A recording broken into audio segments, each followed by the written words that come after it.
अच्छा, अब मैं क्लासेस को थोड़ा सा एक्सप्लेन कर देता हूँ ताकि दोबारा से जो है ना क्लियर। क्लास ए जो है उसकी रेंज होती है स्टार्टिंग फ्रॉम, ये फॉर्मेट यही रहेगा, ठीक है, 4 डॉट्स के साथ नंबर जो है ना वो आपस में अलग अलग शो करेंगे कि 4 ऑक्टेट होते हैं, ठीक है। फ्रॉम 0.0.0 टू 127.255.255.255 इसकी लिमिट है, इससे ज्यादा हम जा नहीं सकते ऊपर, ठीक है। क्योंकि अगर आप 2 रेज टू पावर 8 देखें क्या होता है, 2 रेज टू पावर 8 हमारे पास 256 होता है, तो उससे एक वैल्यू कम 255 हम सिलेक्ट करते होते हैं हमेशा। तो ये 255 ये चीज़ है, ठीक है, इससे आप ज़्यादा एक्सीड नहीं कर सकते। और इसमें एक्सेप्शन जो होती है हमारे पास, मतलब 127 जो वाला एड्रेस होता है, जो कि मैंने ये लिखा भी है यहाँ पे, ये रहा, ये डिवाइसेस अपनी इंटरनल टेस्टिंग के लिए यूज़ कर रही हो, तो इसको हम मतलब इंक्लूड नहीं करते क्लास ए में, ठीक है। तो इसकी एक्चुअल रेंज बन जाती है 1.0.0 से लेके 126 तक, ठीक है। इसमें डिवाइसेस कितने यूज़र आ सकते हैं, 255, सॉरी 16 मिलियन आ सकते हैं। 16 मिलियन कैसे आ सकते हैं, मैं आपको एग्जांपल देता हूँ। मेरे पास मैंने कहा था ना कि ये स्टार्टिंग एड्रेस इसका कहाँ से 1.0.0.1, ये जब 255 पे चला जाएगा तो ये अब इससे नेक्स्ट नहीं जा सकता, मैंने कहा 256 पे नहीं जा सकता, ये दोबारा 1 पे आएगा। ये दोबारा 1 पे आएगा तो इससे पहले वाला 1 पे शिफ्ट हो जाएगा, ठीक है। ये जब दोबारा 255 पे जाएगा, मतलब 255 यूजर्स को पहले आईपी एड्रेस मिल गए हैं, अब दूसरे 255 को मिलने जा रहे हैं, ठीक है। 255 को दूसरों को भी मिल के कंप्लीट हो गया, ये दोबारा जब 1 पे जाएगा तो ये 2 हो जाएगा, ठीक है। इसी तरह ये जो आहिस्ता आहिस्ता 1 2 हो रहा है ना, ये भी एक टाइम आएगा जब 255 पे चला जाएगा, ठीक है। जब ये 255 पे चला जाएगा तो ये तब एक दफा 1 होगा, ठीक है?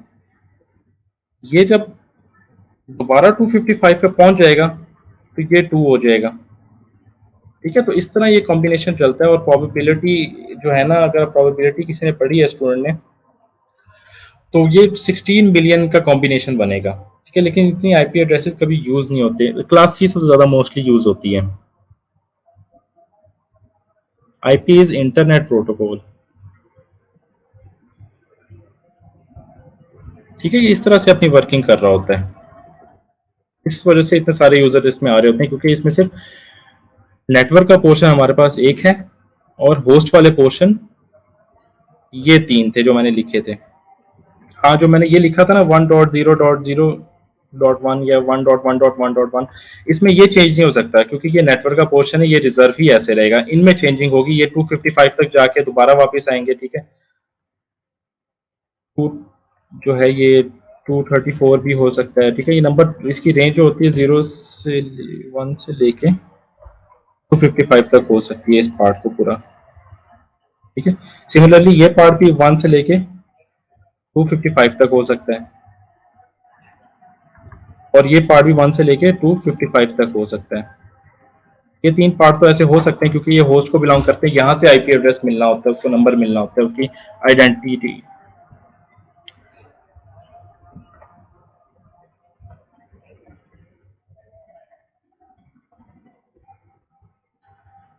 क्लास बी की रेंज हमारे पास क्या होती है, ये रेंज होती है वेरी नेक्स्ट रेंज 127 के बाद 127 रिजर्व है, तो उसके बाद 128 आता है।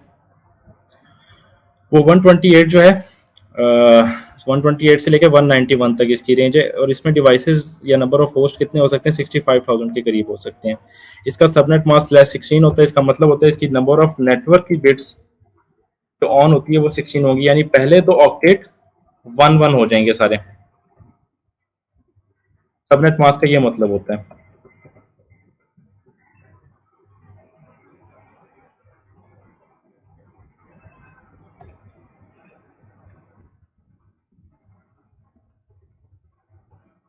ठीक है।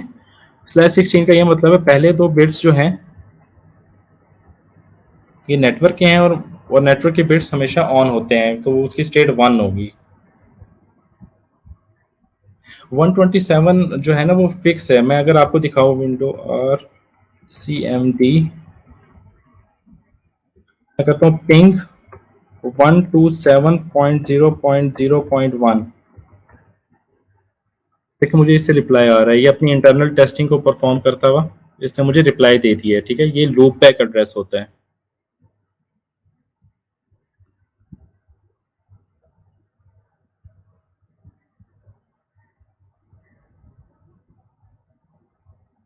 देन हमारे पास जो है वो क्लास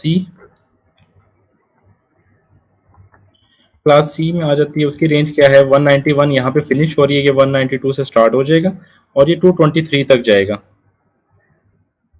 ठीक है, इसमें डिवाइसेस नंबर ऑफ डिवाइसेस 254 होती है। क्यों? क्योंकि इसमें सिर्फ होस्ट का पोर्शन एक ही है हमारे पास। ठीक है, /24 जो मैंने लिखा है ना, इसका क्या मतलब है जी, हमारे पास होस्ट का पोर्शन जो है वो एक ही है। अब ये जो आईपी एड्रेस है, मैं इसको दोबारा लिखता हूँ, 192.168.1 डॉट, अब ये 1 से लेके 254 तक कोई भी नंबर हो सकता है, इसलिए इसकी रेंज जो है 254 की है, क्योंकि इसमें सिर्फ ये वाला पार्ट ही होस्ट का पार्ट है, जैसे मैंने यहाँ पे लिखा है ये आपको दिखाने के लिए। इसमें आप चेंजिंग नहीं कर सकते, जो इसका नेटवर्क पार्ट ये वाला बनेगा।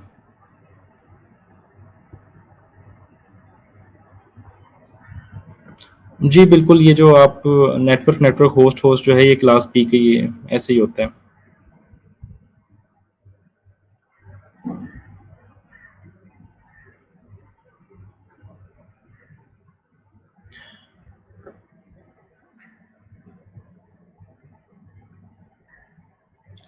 ठीक है, क्लास डी की जो रेंज है हमारे पास, वो इसके फ़ौरन बाद जहाँ पे ये फिनिश हो रही है वो 224 से स्टार्ट हो जाती है और 239 तक जाती है। ये मल्टीकास्ट एड्रेसेस होते हैं जो स्पेशल पर्पसेस के लिए राउटिंग प्रोटोकॉल्स और इस तरह के जो प्रोटोकॉल्स होते हैं, OSPF, RIP, AIGRP, वो इनको यूज़ कर रहे होते हैं। ठीक है, ज़्यादातर जिनको हम डील कर रहे होंगे वो इन क्लासेस को डील कर रहे होंगे, उन क्लासेस में से भी सिर्फ A, B और C को डील कर रहे होंगे। क्लास सी सबसे ज़्यादा यूज़ होने वाली की खास वजह ये है कि उसके अंदर नंबर ऑफ होस्ट जो होते हैं हमारे पास वो लिमिटेड होते हैं। हमें इतने सारे आईपी एड्रेसेस या डिवाइसेस की ज़रूरत ही नहीं होती। 65,000 डिवाइसेस क्लास बी में आती हैं, तो आईपी की वेस्टेज है। आपकी ज़्यादा से ज़्यादा रिक्वायरमेंट 3,000 की हो सकती है, 4,000 डिवाइसेस आपके ऑफिस में हो सकती हैं। चलिए मैं मान लेता हूँ 10,000, लेकिन लेकिन फिर भी उसके अलावा 50,000 आईपी तो आपके वेस्ट हो रहे हैं ना। तो उस वेस्टेज को अवॉइड करने के लिए ना क्लास सी सबसे ज़्यादा यूज़ होती है, क्योंकि उसमें देखें ना 254 है। आप इसको जो है इसमें यूज़ कर सकते हैं इसको। आपको मतलब क्लियर है अब क्लासेस के बारे में? आपने इसमें जो चीज़ें याद रखने वाली ना वो आसान सी चीज़ें हैं, वो मैं आपको बता देता हूँ क्या याद रखना है। ठीक है, एक आईपी एड्रेस होता क्या है? एक आईपी एड्रेस आइडेंटिटी होती है किसी भी डिवाइस की इंटरनेट पर। ठीक है, उसमें 4 ऑक्टेट्स होते हैं। ठीक है, फिर उसकी ये क्लासेस होती हैं, उस क्लासेस की रेंज क्या होती है, वो ये होती हैं, और उसमें कितनी डिवाइसेस वो सपोर्ट कर सकता है। ज़्यादा आपको इसमें कॉम्प्लेक्स होने की ज़रूरत नहीं है, जस्ट जो मैंने अभी चीज़ बताई है ना, सिर्फ वो आपने चीज़ें याद करने वाली हैं। ये वाली चीज़ें याद करने वाली है, रट्टा लगाने वाली बात है, ताकि आपको चीज़ रेंजेस याद रहें, आपको उसके डिवाइसेस नंबर ऑफ डिवाइसेस याद रहें। ठीक है, आपको याद रहे इतनी क्लासेस होती हैं। एक क्लास ए और बी वहां पे यूज होते हैं ज्यादातर जहाँ पे नेटवर्क बहुत ज्यादा, जिस तरह नेयरटेल है। ठीक है, नेयरटेल देखें आप कितने मतलब थाउजेंड्स ऑफ यूजर को सर्विसेज दे रहा है। ठीक है ना, तो नेयरटेल क्लास बी या क्लास ए को यूज करेगा हमारे जैसे यूजर्स के लिए। ठीक है, अगर हमारा कोई अपना डिपार्टमेंट है, मेरा कोई अपना छोटा सा ऑफिस है, उसमें मैं क्लास सी ही यूज करूंगा, क्योंकि मेरे इतने यूजर्स हैं ही नहीं। ठीक है, इसी तरह पीटीसीएल है, वो मतलब पाकिस्तान के हर कोने में है। ठीक है, और वो हर बंदा हर डिवाइस को आईपी दे रहा होता है ताकि वो इंटरनेट पे सर्व कर सके, पीटीसीएल दे रहा होता है आईपी एड्रेस। ठीक है, तो वो अपने एंड पे जो है ना वो यूज करेंगे उसको, क्लास ए या क्लास बी को, as per their requirement. Experimental ये चीज होती है कि जिसमें टेस्टिंग या ट्रेनिंग होती है। ठीक है, लेट्स सपोज आपको कोई ऐसा प्रोजेक्ट है पीएचडी का, जो कि आप मतलब उसमें टेस्टिंग करना चाहते हैं, या आपको कुछ स्पेशल आईपी एड्रेसेस चाहिए होते हैं जो जिस पे वर्किंग करके आप देखना चाह रहे होते हैं, तो फिर आपको इस रेंज में से जो क्लास सी की रेंज है, वो मैं रेंज आपको बता देता हूँ जी, वो भी ताकि क्लियर हो जाए एक दफा ही। उस रेंज में से फिर आपको जो आईपी एड्रेस की आयाना है बॉडी, जो आईपी एड्रेस प्रोवाइड करती है, वो आपको इस रेंज में से आपको आईपी दे देती है कि हाँ भी आपने जितनी भी टेस्टिंग या एक्सपेरिमेंट परफॉर्म करने हैं वो इस आईपी पे आप परफॉर्म कर सकते हैं, हमारी तरफ से आपको परमिशन है। इसकी रेंज मैं आपको बता देता हूँ, 240 टू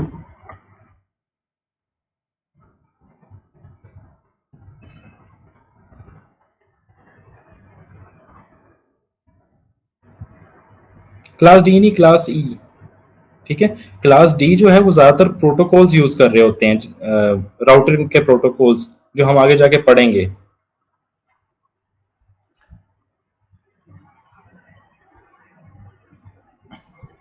बैंक्स का इंटरनल नेटवर्क पे डिपेंड करता है ना, कितने यूजर्स हैं और कितने सारे कुछ हैं। पब्लिक प्राइवेट आईपी एड्रेसेस बहुत आगे की बात है, लेकिन आपको सिर्फ समझाने के लिए जो आप क्वेश्चन पूछ रहे हैं, आपके ऑर्गेनाइजेशन में जहां आप बैठे हो, काम कर रहे हो, जो आईपी एड्रेस आपको वहां पे अलॉट होगा उसको हम क्या कहते हैं, प्राइवेट आईपी एड्रेस। ठीक है, अब वो आपको अलॉट हो गया, लेकिन जब आप इंटरनेट पे सर्फ करने जाते हो, ठीक है, तो आपका प्राइवेट आईपी एड्रेस कभी भी एडवर्टाइज नहीं होगा, आपका पब्लिक आईपी एड्रेस एडवर्टाइज होगा फॉर सिक्योरिटी पर्पसेस। जिस तरह मेरा यहाँ पे आईपी एड्रेस क्या आपको नजर आ रहा है, 192.168.232.43.232, यहाँ पे मैं लिखता हूँ माई आईपी एड्रेस। ये क्या आ रहा है, 111.119.187.43 और लिखा हुआ है योर पब्लिक आईपी एड्रेस। ठीक है, इंटरनेट पे जब भी आप सर्फ करते हैं तो आपका ये वाला एड्रेस, जो कि ये आपका प्राइवेट एड्रेस है, यहाँ पे आपको शो हो रहा है, ये कभी भी एज इट इज आपको इंटरनेट पे नहीं होगा, क्योंकि कोई भी हैकर आपके प्राइवेट एड्रेस का अगर उसको पता लग जाता है तो बहुत मुश्किल होगी, मतलब आप पे अटैक हो सकता है, आपको कॉम्प्रोमाइज हो सकते हैं और बहुत सारी प्रॉब्लम्स हो सकती हैं। क्लियर है, तो हम नेक्स्ट अब सबनेटिंग की तरफ मूव करें।